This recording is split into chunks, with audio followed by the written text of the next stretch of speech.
Hello, मेरा नाम है आशीष लाथिया और स्वागत है आपका मेरे यूट्यूब चैनल पे। तो आजकल एक कानून चल रहा है जो है यूजीसी कानून, जिसकी काफ़ी आलोचना हो रही है। इस कानून के आने के बाद बीजेपी के ही एक युवा नेता ने इस्तीफ़ा दे दिया। एक मैजिस्ट्रेट है, उन्होंने भी इस्तीफ़ा दे दिया। उनका कहना है कि ये कानून जो कि जनरल कास्ट के लोग होते हैं जैसे ब्राह्मण, राजपूत, उनको अनदेखा किया जा रहा है। और ये अनदेखा कोई और नहीं बल्कि बीजेपी सरकार कर रही है, जो पहले कांग्रेस पे आरोप लगाती थी कि कांग्रेस जो है वो वोट पाने के लिए ऐसे कानून लाती है, और वही कानून अब बीजेपी ला रही है। ब्राह्मण समाज के लोग ज़्यादा गुस्सा है नरेंद्र मोदी पर, और अन्य वर्ग के लोग भी ज़्यादा गुस्सा है, सिर्फ ओबीसी, एससी और एसटी को छोड़कर। क्योंकि हमारे देश में ओबीसी, एससी और एसटी की पॉपुलेशन ज़्यादा है, इसलिए आजकल नरेंद्र मोदी उनको बर्फ़ी और लड्डू बांटने में लगे हुए हैं। और जो बाकी समाज के लोग हैं, जर्नल समाज के लोग, उनके लिए किसी भी तरीके की कोई भी, ना तो नौकरी में छूट है, ना किसी चीज़ में छूट है। और ऊपर से ओबीसी और एससी और एसटी वालों को ये कानून दे देकर वो उनको और पावरफुल बनाने की कोशिश कर रहे हैं, ऐसा उन लोगों का कहना है। वो कह रहे हैं कि पहले भी एससी एसटी को जो कानून दिया गया था, उसके बेसिस पे वो गलत आरोप लगाकर कई राजपूत लोगों को 20-20 साल की सज़ा दिलवा चुके हैं। और 20 साल के बाद पता चलता है कि वो जो राजपूत था वो निर्दोष था, जिसकी वजह से उसकी पूरी ज़िंदगी बर्बाद हो गई। उसको ना कहीं नौकरी लगी, ना कुछ हुआ। इसलिए वो इस कानून का विरोध कर रहे हैं। सबका साथ और सबका विकास कहने वाले नरेंद्र मोदी को आजकल क्या हो गया कि चंद वोट पाने के लिए वो ओबीसी और एससी और एसटी को अपने सर पर बिठा रहे हैं, उनकी चापलूसी कर रहे हैं, या कई लोग कह रहे हैं कि वो उनके तलवे चाट रहे हैं। वो ऐसा क्यों कर रहे हैं? पहले कांग्रेस ऐसा कर रही थी, अब बीजेपी भी उसी चीज़ पे चल पड़ी है। उनके वोट पाने के लिए वो उनको कह रही है। और ताज्जुब की बात यह है कि ओबीसी, एससी और एसटी की पॉपुलेशन इतनी ज़्यादा है कि उन्हीं लोगों को ये शोषित बता रहे हैं, और कह रहे हैं कि जो राजपूत हैं, जो ब्राह्मण हैं, उनके साथ कुछ ऐसा गलत होता ही नहीं है, जबकि उनकी पॉपुलेशन बहुत ही कम है। धीरे धीरे सभी लोगों को पता चलेगा कि ये सब कुछ जो है वो वोटों के कारण किया जाता है, क्योंकि उनकी पॉपुलेशन ज़्यादा है, उनके वोट ज़्यादा है, तो झूठ मूठ उनको शोषित बताकर उनको पावरफुल कानून दे दिए जाते हैं। और जिनकी जनसंख्या कम है उनको दबा दिया जाता है ताकि वो घर पे ही बैठे रहें। और ऐसा जो ये बीजेपी सरकार करना चाहती है, ये बिल्कुल गलत कर रही है, और इसको ऐसा नहीं करना चाहिए। आज काफ़ी लोग नरेंद्र मोदी को गालियां दे रहे होंगे, जो कि न्यूज़ चैनल वाले हमेशा बोलते रहते हैं कि लोग नरेंद्र मोदी को गालियां देते हैं। आज काफ़ी लोग ब्राह्मण समाज के और राजपूत समाज के उनको गालियां दे रहे होंगे, क्योंकि उन्होंने काम ही ऐसा किया। वो पहले एससी एसटी को तो पावरफुल बनाया हुआ था, अब ओबीसी को भी ला दिया उन्होंने। और सोचने वाली बात है कि इन सभी की पॉपुलेशन बहुत ज़्यादा है, और ब्राह्मण और राजपूत समाज की पॉपुलेशन बहुत कम है। इसलिए ऐसा कानून बनना चाहिए कि जो शोषित लोग हैं, जिनके साथ ऐसा गलत हो रहा है, उन्हीं को ही सज़ा मिलनी चाहिए। जो निर्दोष हैं उनको नहीं मिलनी चाहिए। जहाँ तक मैं बात करूँ तो हमारे जम्मू कश्मीर में ऐसा कुछ भी नहीं होता है। हम जब स्कूल में पढ़ते थे, हमारा कभी भी जाति को लेकर कभी भी कोई लड़ाई नहीं हुई। कभी भी कि प्रिंसिपल को कोई कंप्लेन नहीं की कि कोई भाई इसको ये बोल रहा है, कोई इसको ये बोल रहा है, नहीं। मैं जिस स्कूल में पढ़ता था वहाँ पे राजपूत बहुत ही कम पढ़ते थे। मेरी क्लास में सिर्फ मैं ही एक राजपूत था, और मैं बिल्कुल शरीफी के साथ रहता था। मैंने कभी भी किसी को कुछ नहीं बोला।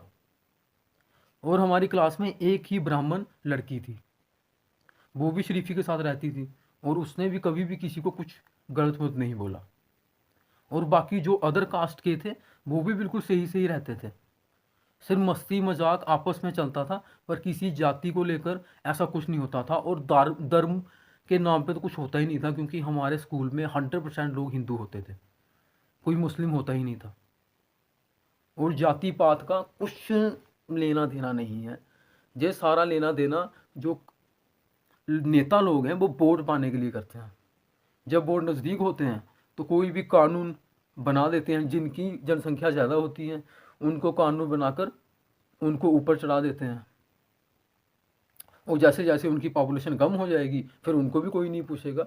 इसलिए सिर्फ जनरल कास्ट को ही नहीं बल्कि ओबीसी और एससी और एसटी को भी सामने आना चाहिए और उनको बोलना चाहिए कि जो शोषित लोग हैं उनके लिए ही कानून बनाए जाए, यानी कि जिनके साथ शोषण हो रहा है उनके लिए ही कानून बनाए जाए।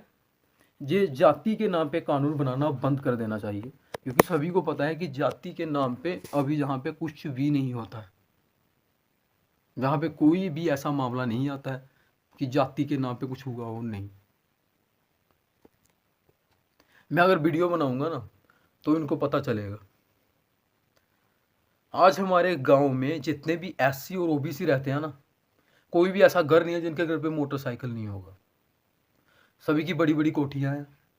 कुछ घर होंगे जो बेचारे अभी भी गरीब हैं, कुछ घर, और ज़्यादातर सभी के पास आरक्षण की वजह से नौकरियां हैं। ठीक है, कोई भी गरीब नहीं है कि कोई बोले कि भाई कोई गरीब है। लेकिन राजपूतों के मैं घर आपको बहुत दिखा दूंगा जो काफ़ी गरीब है। ब्राह्मण घर गरीब है, जिनके घर मोटरसाइकिल भी नहीं है। और जो एससी एसटी हमारे जहाँ पे रहते हैं ना, कभी उनके घर देखना, डबल डबल बिल्डिंग बनी है पूरी, घर के आगे पीछे हर तरफ टाइल्स हैं, हर किसी के पास मोटरसाइकिल है भाई। और जो जब इलेक्शन आती है ना तो कहते रहते हैं भाई एससी एसटी के साथ बुरा हो रहा है, ओबीसी के साथ बुरा हो रहा है। बुरा सिर्फ उनके साथ हो रहा है जिनकी जनसंख्या कम है। जिनकी जनसंख्या ज़्यादा है सरकारें तो उनको कानून पता नहीं क्या क्या देते जा रही हैं, क्योंकि वो ज़्यादा हैं भाई, वोटर ज़्यादा हैं। तो इस तरीके से है। अब जिसने ये कानून बनाया है, जिसने कानून की किताब बनाई होगी, जो भी था, सवाल उस पर भी उठता है कि उसने किस तरीके से कानून बनाया है, किस तरीके से बनाया है भाई। अब बुरा तो किसी के साथ भी हो सकता है। उसने एक ही जाति को ज़्यादा प्रेफरेंस क्यों दी है कि उसी जाति के साथ बुरा होगा तो जल्दी से जल्दी कार्रवाई की जाएगी, और बाकी के साथ अगर बुरा हो रहा है तो उनकी तो कोई बात भी नहीं सुनेगा। यह गलत है। क्यों? क्योंकि वो उस जाति का था। ये तो गलत बात है ना। फिर तो उसने ये पक्षपात वाली बात कर ली कि अपनी ही जाति के लोगों के लिए उसने ये कानून बना के चला गया वो, और बाकी जाति वाले के लिए कोई कानून बनाया ही नहीं। ये गलत चीज़ है, मुझे ये गलत लगती है। और आने वाले समय में चाहे मैं चाहे कोई भी उस व्यक्ति के खिलाफ एफआईआर, अगर वो मर चुका है तब भी हो जाती है भाई, तब भी इंसाफ मिलता है।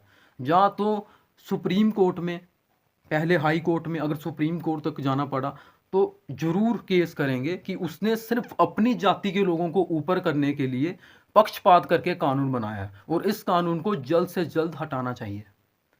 जब आगे चलकर किसी भी पॉलिटिकल पार्टी ने, तो उन पार्टियों ने वोट पाने के लिए ऐसे कानून बनाए हैं, और जल्द से जल्द इन सारे कानूनों को ख़त्म करना चाहिए। सारे लोग एक समान हैं अगर, तो एक समान ही सभी के लिए कानून होना चाहिए। जो लोग आर्थिक रूप से कमज़ोर हैं उन्हीं को आरक्षण मिलना चाहिए, और किसी को भी आरक्षण नहीं मिलना चाहिए। और जम्मू कश्मीर में तो मिलना नहीं चाहिए, क्योंकि कई लोगों को पता ही नहीं है कि जम्मू कश्मीर में हुआ क्या था। जम्मू कश्मीर में जो एनसी सरकार थी, नेशनल कॉन्फ्रेंस सरकार, उसने ऐसा कानून लाया था कि जितने भी अमीर लोग थे, चाहे वो ब्राह्मण थे चाहे वो राजपूत थे, उनकी सभी की 95% संपत्ति ही इन्होंने छीन ली थी। तो अब बताइए कि आरक्षण किसको मिलना चाहिए? उनकी 90% संपत्ति को छीन कर इन्हीं लोगों में बांट दिया था। तो अब बताइए कि किस नाम का आरक्षण मिल रहा है इनको। और आने वाले समय पर अगर कोई इंसान होगा तो वो सुप्रीम कोर्ट तक ये केस लेके जा सकता है कि जम्मू एंड कश्मीर में तो आरक्षण बिल्कुल बंद होना चाहिए। जहाँ तो जम्मू एंड कश्मीर में आरक्षण बंद हो, जहाँ तो 95% जो ब्राह्मण और राजपूतों की संपत्तियां ले ली गई थी उनको वापस करना चाहिए। क्यों? क्योंकि तब एक समान लोगों को करने के लिए उन लोगों से, हम लोगों से हमारी ज़मीनें छीनी गई थी, और वो लोग तो अभी भी गरीब हैं, तो फिर वो ज़मीनें गई कहाँ? इस चीज़ पर एक्शन होना चाहिए। और नेशनल कॉन्फ्रेंस से पूछना चाहिए कि जो इतने सालों पहले आपने समानता लाने के लिए 95% जो आपने ज़मीनें ले ली थी ब्राह्मण और राजपूतों से, जिनकी भी थी, और आपने बोला था कि ये जो अदर कास्ट वाले लोग हैं इनको बांट दी जाएगी, तो फिर वो अभी भी क्यों गरीब है? तो वो जगह कहाँ गई? किसको बांटी गई वो जगह? किसको की गई? इस पे भी कार्रवाई होनी चाहिए। आगे चल के बहुत सारा कुछ होगा, और ये सवाल सिर्फ मेरे मन में नहीं है, ये सवाल हर एक युवा के मन में है जो जम्मू कश्मीर में रहता है, जो भारत में रहता है। पर ये सवाल लोगों तक इसलिए नहीं पहुंच पाते क्योंकि वो इलेक्शन में कभी खड़े हो ही नहीं पाते हैं। और ये सारा जो कसूर है ये उसी संविधान लिखने वाले पे है जिसने लिख दिया कि हर कोई इलेक्शन लड़ सकता है लेकिन पैसों के साथ। उसको संविधान में लिखना चाहिए था कि हर कोई इलेक्शन लड़ सकता है, चाहे जिसके पास पैसे हो या ना हो, सरकार उसकी इलेक्शन लड़ने में मदद करेगी। पर ऐसा नहीं, उसने लिखा कोई भी इलेक्शन लड़ सकता है, अमीर हो गरीब हो कोई भी, लेकिन उसको पैसे देने पड़ेंगे, पैसे उसको अपने ही खर्च करने पड़ेंगे। अब कई लोग हैं जो काबिल हैं, जो इलेक्शन लड़ना चाहते हैं, पर उनके पास पैसे ही नहीं है, तो वो इलेक्शन नहीं लड़ पाते। और अगर वो काबिल हों भी तो उनको सीट ही नहीं मिलती, क्योंकि जो ज़्यादा वोट जिनके हैं ओबीसी एसटी और एससी, उन्हीं को सीटें दी जाएंगी। फिर उन लोगों को तो कोई पूछेगा भी नहीं, उन लोगों को सीट ही नहीं दी जाएगी। और जिस सरकार ने, जो अभी हाल ही में सरकार चल रही है, अगर उसने ब्राह्मण और राजपूतों की 90% 5% जगहें छीन ली थी, तो अगर उस वक्त वो पूरा कर सकती है तो अभी भी वो पूरा करेगी। अभी क्यों नहीं पूरा करेगी वो? अगर उस वक्त उनके जो भी थे पिता या दादाजी, अगर वो पूरा कर सकते हैं तो अभी हाल ही में उन्हीं की सरकार है तो वो और भी पूरा कर सकते हैं। तो ऐसा है। और बात हो रही थी यूजीसी, जो बीजेपी सरकार ने गलत किया है, उनको ये कानून वापस लेना पड़ेगा और बहुत जल्द आरक्षण को भी वापस लेना पड़ेगा, ये मैं कह रहा हूँ। और जब तक इस चीज़ को वापस नहीं लिया जाता तब तक मैं यही हूँ दोस्तों, आप सभी के साथ, उन सभी लोगों के साथ जिनका शोषण हो रहा है। और वो कौन है? ब्राह्मण और राजपूत। मुझे पूरी दुनिया जानती है। और कागजी कार्रवाई में ओबीसी और एससी एसटी को इसलिए शोषित कहा जाता है क्योंकि उनके वोट ज़्यादा हैं। आंखें खुली हैं, सभी को पता है कि शोषण किनके साथ हो रहा है। जिनकी ज़मीनें छीन ली गई, राजस्थान में बहुत सारे राजपूतों की ज़मीनें छीन ली गई, उनके घर पे आकर उनके आभूषणों को लूट के लेगी कांग्रेस। फिर शोषण किनके साथ हो रहा है? और जो बीजेपी सरकार कहती है कि शोषण एससी एसटी और ओबीसी के साथ हो रहा है, ये किस तरीके की रिपोर्ट बनाते हैं? ये वो क्या था? वो शोषण नहीं था? आप उनके घर में घुस के उनके सारे जेवरात ले गए, क्या ये शोषण नहीं था? उनके घर की, उनकी अपने हक की कमाई छीन के ले गए उनसे, क्या था ये? पता नहीं कौन सा एक्ट लगा के आपने सैफ अली खान की 65% से ज़्यादा जगह जो है आपने अपने हक में ले ली। क्या ये शोषण नहीं है? क्या वो एससी एसटी जो ओबीसी में आता है? ये सवाल कोई नहीं करता। क्यों नहीं करता? क्योंकि उनको पता है अगर कर भी दिया तो उनके कौन से व्यूज़ आने वाले हैं, अगर कर भी दिया तो वो कौन से इलेक्शन लड़ेंगे, उनके पास कहाँ पैसा है? क्योंकि सरकार तो सिर्फ ओबीसी एसटी और जो एससी है उन्हीं को प्राथमिकता देगी और किसी को तो पूछेगी नहीं। और लगातार जो राजपूत, ब्राह्मण या जो खान है, जो पहले ही परिवार से रिच थे, उन्हीं को ही टारगेट किया जाएगा, उनकी संपत्ति को सियारों और लोमड़ियों की तरह नोच नोच के खाया जाएगा। और एससी एसटी और ओबीसी की तरफ तो आंख, अगर उनके पास धन भी होगा तो नजरें इधर फेर ली जाएगी क्योंकि उनके ही तो वोट ज़्यादा है। और ये चीज़ धीरे धीरे लोग समझ रहे हैं। और नई पार्टी बहुत जल्द आने वाली है, लोग बनाएंगे, मुझे पता उनके पास पैसे नहीं है लेकिन वो बनाएंगे और लोग धीरे धीरे जागरूक होंगे। और देख लेना, एक दिन ऐसा आएगा जब एससी एसटी और ओबीसी वाले खुद बोलेंगे कि भाई एक समान कानून बनाओ। सिर्फ हम राजपूत, जब ब्राह्मण समाज के लोग नहीं बोलेंगे, वो खुद बोलेंगे, क्योंकि वो समझ जाएंगे कि ये जो नेता लोग हैं ना, ये लोगों को लड़वा कर अपनी जेबें भरते हैं। और ये बहुत जल्दी लोगों की आंखें खुलेंगी कि 1947 में जो दंगे हुए थे ये भी नेताओं ने ही करवाए थे। जिसमें काफ़ी हिंदू मुस्लिम लोग मर गए। हमारे भारत देश का विभाजन हो गया, एक भारत बन गया और एक पाकिस्तान बन गया। अगर हम दो देश आज एक होते तो हम बहुत दूर तक जा सकते थे, लेकिन नहीं, इन नेताओं की वजह से विभाजन हो गया। काफ़ी लोग, कितने लोगों का कत्लेआम हुआ, कितने लोग मर गए इनकी एक गलत जानकारी के लिए कि अब भारत पाकिस्तान अलग बन गया है, अब हिंदू इधर रहेंगे मुस्लिम उधर रहेंगे। और वहां के लोगों ने उनको मारना शुरू कर दिया, जहां के लोगों ने, अब किसने किसको मारा कोई नहीं जानता है। मुझे तो लगता है इन नेताओं ने गुंडे भेजे होंगे, और जब एक दूसरे को मारकर इन्होंने अफवाहें फैलाई होंगी कि हिंदू मुसलमानों को मारे हैं, मुसलमान हिंदू को मारे हैं, और लोगों को भड़काया, लोगों को लड़वाया और लोग आपस में लड़ने लगे। और अभी भी वक्त है, आंखें खोल लो, चाहे पाकिस्तान में बैठे लोग हों, चाहे भारत देश में बैठे लोग हों। ये नेताएं लोमड़ी की तरह चालाक हैं, और ये लोगों को ऐसे ही जाति के नाम पे, धर्म के नाम पे लड़वाकर अपनी जेबें भरते रहेंगे। इसलिए समय आ गया है कि जागो। सिर्फ राजपूत समाज के, ब्राह्मण समाज के नहीं, बल्कि SC ST और OBC में आने वाले जितनी भी जातियां, मुझे नहीं पता कितनी हैं, जितनी भी जातियां हैं, सभी एक हो जाओ और एक होकर भारत सरकार के खिलाफ मोर्चे पे खड़े हो जाओ कि भाई कानून बनाओ तो उन लोगों के लिए बनाओ जिनको ज़रूरत है। अगर कोई SC ST OBC का ऐसा इंसान है जिसके पास काफ़ी धन है, तो वो भी सामने आए कि उसे अब इस कानून की ज़रूरत नहीं है। ऐसा बहुत बार हुआ है कि लोगों के पास पैसे होते हैं, फिर भी वो उन पैसों का इस्तेमाल करते हैं। मैं अपनी बात बताता हूँ। मैं एक पैरामेडिकल कॉलेज में पढ़ता था, ठीक है। वहाँ पर मेरे साथ दो दोस्त थे, एक SC का था और एक ब्राह्मण समाज का था, ठीक है। दोनों कोर्स कर रहे थे। एक जो था उसके पास थोड़ी सी भूमि होगी, ब्राह्मण समाज का था जो, ठीक है, और उसका जो पिता था वो किसान होगा, ठीक है।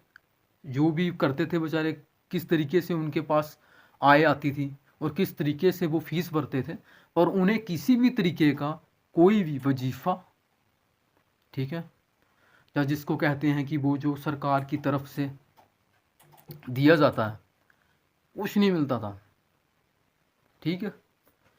कोई फीस में छूट नहीं मिल रही, ठीक है, कोई कुछ नहीं मिल रहा, रिजर्वेशन वगैरह कुछ नहीं मिल रहा भाई, कोई छूट नहीं मिली, कुछ नहीं मिल रहा।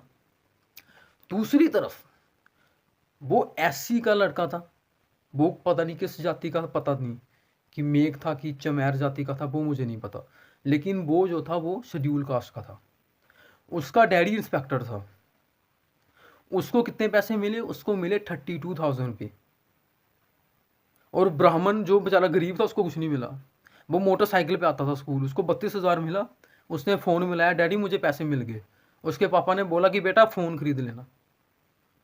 वो सभी को पार्टी दे रहा था कि आज मुझे पैसे मिले, क्योंकि हम शेड्यूल कास्ट लोगों वालों को पैसे मिलते हैं, मुझे पैसे मिले और मैं पार्टी कर रहा हूँ, क्योंकि मेरे पापा ने बोला है कि फ़ोन खरीद ले।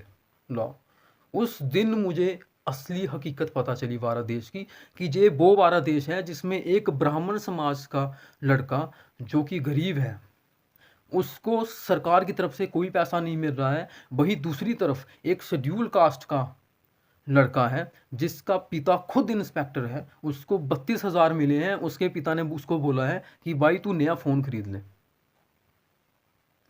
ये बहुत ही शर्म वाली बात है। भारत सरकार को इसके बारे में सोचना चाहिए। जो बहुत साल पहले की बात है जो मैं बता रहा हूँ, अभी भी ऐसा होता होगा। तो जो लोग आर्थिक रूप से मजबूत हैं उनको आरक्षण नहीं मिलना चाहिए, चाहे वो राजपूत हो, चाहे ब्राह्मण हो, चाहे शेड्यूल कास्ट हो या शेड्यूल ट्राइब हो। इस बात का बिल्कुल ध्यान रखना चाहिए कि अभी किसी के साथ भी कोई भी शोषण नहीं हो रहा है, और अगर नहीं हो रहा है तो ऐसा किसी भी कानून की ज़रूरत है नहीं, क्योंकि मेरी नज़र के सामने तो किसी के साथ भी नहीं हो रहा है, जातिगत लोगों के साथ नहीं हो रहा है। हाँ, ब्राह्मण और राजपूतों के साथ हो रहा है। उनको नौकरियां नहीं दी जा रही, उनको लोन नहीं मिलते हैं। अगर हम मार्कशीट लेने जाते हैं तो हमें 2-2 3-3 हफ्तों के लिए लाइन पे खड़े रखा जाता है। क्यों? क्योंकि वहाँ पे जो ऑफिसर हैं वो सारे शेड्यूल कास्ट हैं। जब उनको पता चलता है कि हम राजपूत हैं या ब्राह्मण हैं, हमें 2-2 हफ्ते तक बाहर लाइन में खड़ा रखा जाता है और हमें सर्टिफिकेट नहीं दिया जाता।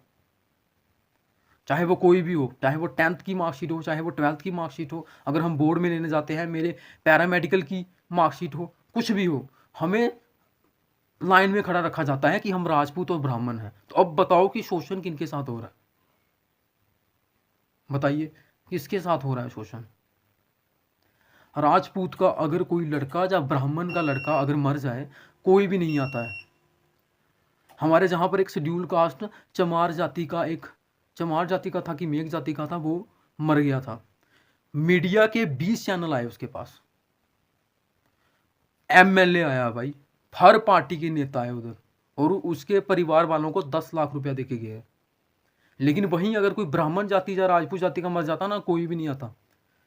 तो अब बताइए कि शोषण किसके साथ हो रहा है? इन एसटी, एससी, ओबीसी के साथ, या राजपूतों के साथ, या ब्राह्मण के साथ? अब बताइए, यही वजह है। तो जब कानून बनता है तो किसी एक जाति के लोग को नहीं बिठाना चाहिए कानून बनाने के लिए, नहीं तो वो अपने समाज और अपनी कास्ट की भलाई के लिए पता नहीं कौन कौन से कानून बना के चला जाएगा। जब भी कानून बने तो हर एक जाति के लोगों को बैठना चाहिए और पूछना चाहिए कि कानून में क्या लिखा जाए और किस तरीके का कानून बनाया जाए और किस किस के साथ गलत हो रहा है। और ये रिपोर्ट लिखनी चाहिए कि जो शिकायतें आई हैं, शिकायतें आना अलग बात होती हैं, साबित होना अलग बात होती है, कि जो साबित हुई हैं वो कितनी हैं, किस जाति के लोगों के साथ हुआ जो साबित हुई हैं। और इसकी परसेंटेज भी नहीं होनी चाहिए कि अगर 17% लोगों के साथ हो रहा है, 16% किसी के साथ हो रहा है, 14, 13, 12, 11, ऐसे करते करते 100% लोग हैं, तो 70% मतलब ज़्यादा होगा। तो इस जाति के लिए कानून बनाएगा नहीं। अगर 95% उसी जाति के साथ हो रहा है, फिर उस जाति के लिए कानून बनने चाहिए। लेकिन हर कास्ट के जाति के साथ, हर कास्ट के लोगों के साथ, किसी के साथ 4%, किसी कास्ट के साथ 3% हो रहा है, तो सभी के लिए कानून बनना चाहिए, ना कि किसी एक स्पेसिफिक जाति के लिए, क्योंकि SC, ST, OBC के वोट ज़्यादा है। लोग धीरे धीरे समझेंगे कि किस तरीके से बीजेपी अब कांग्रेस की तरह चल पड़ी है। जैसे जो चीज़ कांग्रेस कर रही थी वही चीज़ अब बीजेपी कर रही है। धीरे धीरे सभी लोगों को पता चल जाएगा कि ये क्या कर रहे थे। और सबसे बड़ी बात यह कि आने वाले समय में कोई ना कोई जरूर पूछेगा कि नेशनल कॉन्फ्रेंस ने जो इतने साल पहले कानून बनाकर ब्राह्मण, राजपूत या जिनकी बहुत सारी ज़मीनें थी, उनकी 95% ज़मीनें छीन ली थी, तो अभी भी जिन जातियों को बांटी थी वो अभी भी गरीब क्यों हैं? और वो जगहें आखिर गई कहाँ? किसको बांटेगी? नेशनल कॉन्फ्रेंस ने उसको किसको बांटा? शेख अब्दुल्ला ने उन जमीनों को किसको दिया? किसको दिया? व्यापारियों को। क्योंकि अगर सभी गरीब थे तो उनके पास तो इतने पैसे भी नहीं होंगे कि वो ज़मीन किसी की जोत सकें, वो तो मजदूरी करते होंगे। तो वो सारी जगह किसके पास की? व्यापारियों के पास, जिनके पास ज़्यादा पैसा था। तो क्या नोटों के बैग शेख अब्दुल्ला के घर तक गए थे? तब भी वो ऐसा कानून लाए। ये आने वाले समय में कोई ना कोई ज़रूर पूछेगा, और इस चीज़ को भी पूछेगा कि अगर SC, ST, OBC के साथ बुरा हो रहा है तो क्या ब्राह्मण और राजपूतों के साथ बुरा नहीं हो रहा? तो कानून क्या एक जाति के खिलाफ लोगों के बनना चाहिए? हैं, एक जाति के साथ अगर बुरा हो रहा है तो तभी कानून बनना चाहिए, या फिर सभी लोगों की बेहतरी के लिए कानून बनना चाहिए? ये सवाल आने वाले समय में कोई ना कोई ज़रूर पूछेगा। और ये राजनेता भी भूल रहे हैं कि अभी जेनजी वाले लोग आ गए हैं। अब ऐसे लोग आ गए हैं जो काफ़ी समझदार हैं, वो उस चीज़ों को समझते हैं। और देख लेना, जब क्रांति आएगी ना, तो हम राजपूतों के साथ, जनरल कास्ट के साथ ST वाले भी खड़े होंगे, OBC वाले भी खड़े होंगे और SC वाले भी खड़े होंगे, क्योंकि वो जान जाएंगे कि नेता लोग अपने वोट पाने के लिए हम सभी लोगों को आपस में लड़वा रहे हैं। वो जान जाएंगे ये बात, वो जरूर जानेंगे, और वो भी हमारे साथ खड़े होंगे और हमारे साथ खड़े होकर बोलेंगे कि जो गरीब लोग हैं उन्हीं को ही मिलना चाहिए रिजर्वेशन। और क्या पता ये जो SC ST और OBC का कानून बनाया, क्या पता जो गरीब SC और गरीब OBC और गरीब ST हैं उनको मिलता भी होगा या नहीं। वही अमीर जैसो मेरे दोस्त की कहानी बताई वही ले जाते होंगे, क्या पता।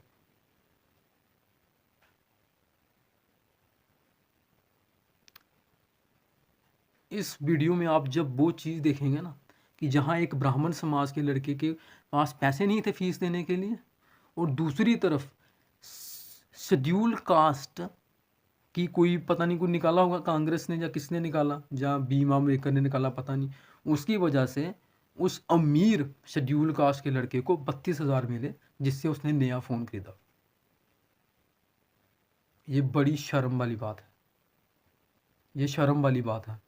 ये जो लोग टीवी पे आते हैं ना, जो ST SC और OBC की दुहाई देते हैं, वो ये बात सुन के ना चुल्लू भर पानी कहते हैं ना, चुल्लू भर पानी में भी जगह नहीं मिलेगी उनको डूबने के लिए, जो बड़ी बड़ी बातें कहते हैं।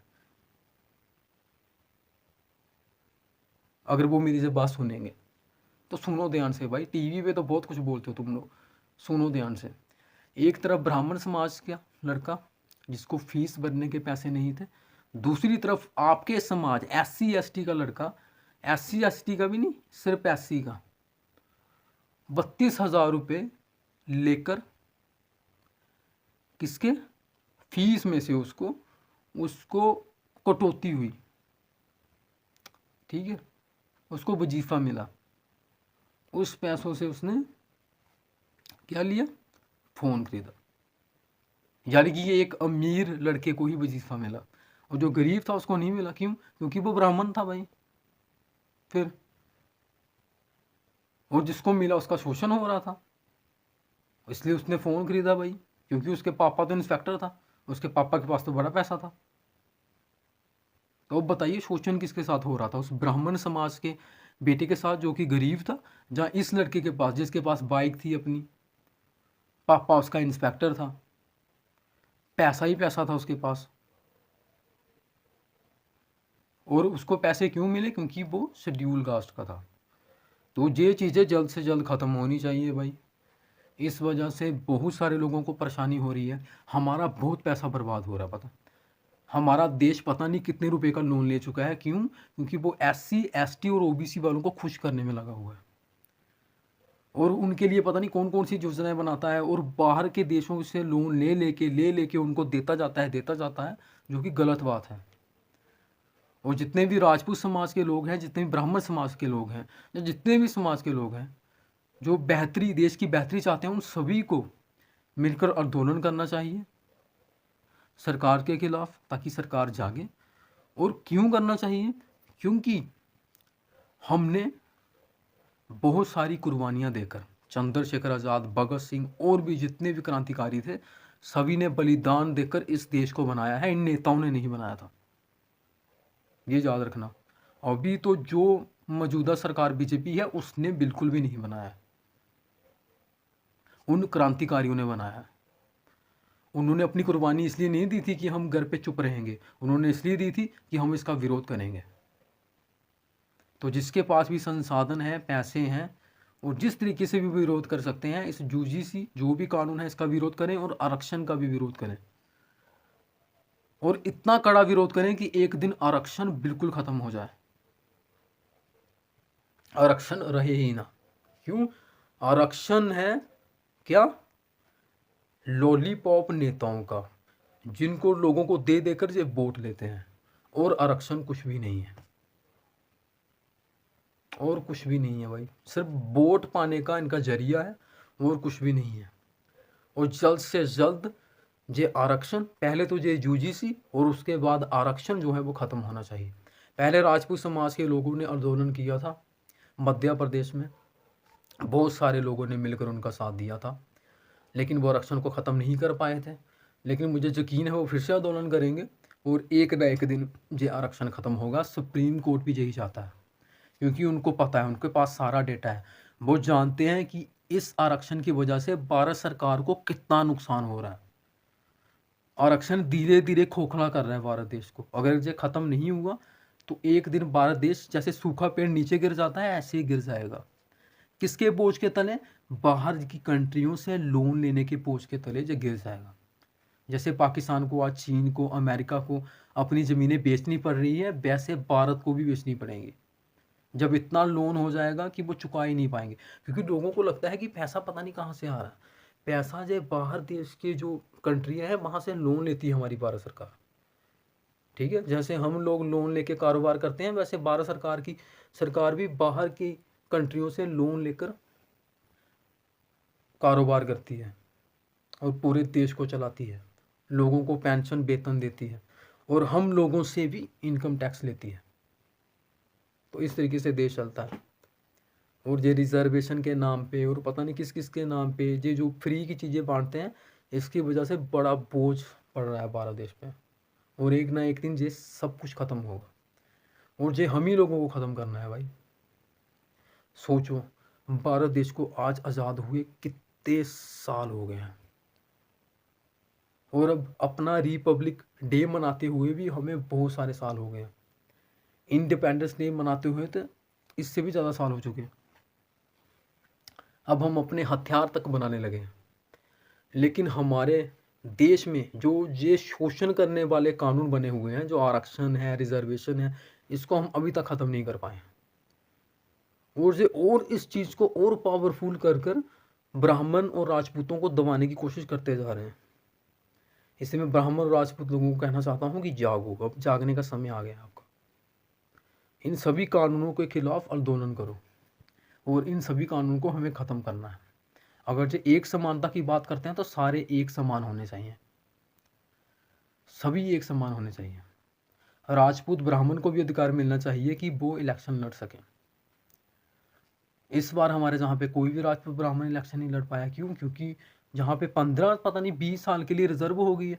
अब जो इंसान 40 साल का होगा या 50 साल का होगा, वो इलेक्शन लड़ना चाहता होगा, तो वो तो 20 साल तक हमारे एरिया में इलेक्शन नहीं लड़ पाएगा, जम्मू में, बिश्नोई एरिया में, क्योंकि जहाँ पे तो रिजर्व हो गया SC ST का। तो ये सारी चीज़ें बंद होनी चाहिए भाई। और ये उस स्टेट में हो रही है जिस स्टेट में ब्राह्मण और राजपूतों की नेशनल कॉन्फ्रेंस ने पता नहीं कितनी जगह लेकर इन्हीं लोगों को बांट दी थी। तो फिर भाई अभी भी कहाँ गरीब हैं जी, कौन सा शोषण हुआ इनके साथ फिर? और राजस्थान में भी पता नहीं कितने जेवर लेके चले गए राजपूतों और ब्राह्मणों के घर से, जो बड़े बड़े अमीर थे। तो शोषण किसके साथ हो रहा है भाई? सभी को दिख रहा है कि शोषण किसके साथ हो रहा है। ये बड़ी बड़ी बातें करते हैं, सभी को पता है किसके साथ हो रहा है शोषण। इसलिए ये उन लोगों के मुंह पर उल्टे हाथ का तमाचा है जो बड़ी बड़ी बातें करते थे, जब उन्हीं के नेता इस्तीफा दे रहे हैं, उन्हीं के युवा नेता इस्तीफा दे रहे हैं, उन्हीं के कार्यकल, उन्हीं के ऑफिसर इस्तीफा दे रहे हैं कि ये गलत हो रहा है। उनको पता है कि भाई गलत हो रहा है। कब तक वो अपनी आंखों से गलत होता हुआ देखते रहेंगे? एक ना एक दिन सभी जागेंगे, और सिर्फ जनरल ही नहीं, OBC SC और ST भी जागेंगे। उनको भी पता चल जाएगा ये काला खेल नेताओं का, और वो इसके खिलाफ ज़रूर कोई ना कोई कदम उठाएंगे। आज हम उठा रहे हैं ब्राह्मण और राजपूत समाज के लोग, कल वो भी उठाएंगे। और एक दिन ऐसा आएगा कि ऐसी पार्टी आएगी जो सभी को साथ लेके चलेगी। वो सिर्फ बोलेंगे नहीं सबका साथ सबका विकास, वो सच में सभी को साथ लेके आएगी, और हर एक चीज़, हर एक पहलू पे काम करेगी जो अभी की सरकार नहीं कर रही है। और अगर कोई सरकार बनाना चाहता है और इस भारत देश को चेंज करना चाहता है, तो उसको मैं एक सुझाव देना चाहता हूँ कि कभी भी किसी भी पार्टी के नीचे काम मत करना, कभी भी व्यापारियों से फंड मत लेना, नहीं तो उनके चमचे बन के रह जाओगे। अगर पार्टी बनानी है तो अपने पैसों से बनाना, ताकि तुम नंबर 1 रहो और तुम्हें किसी के नीचे काम नहीं करना पड़े। फिर तुम सारी चीज़ें जो हैं वो अपने हिसाब से कर पाओगे। तो ये चीज़ है भाई,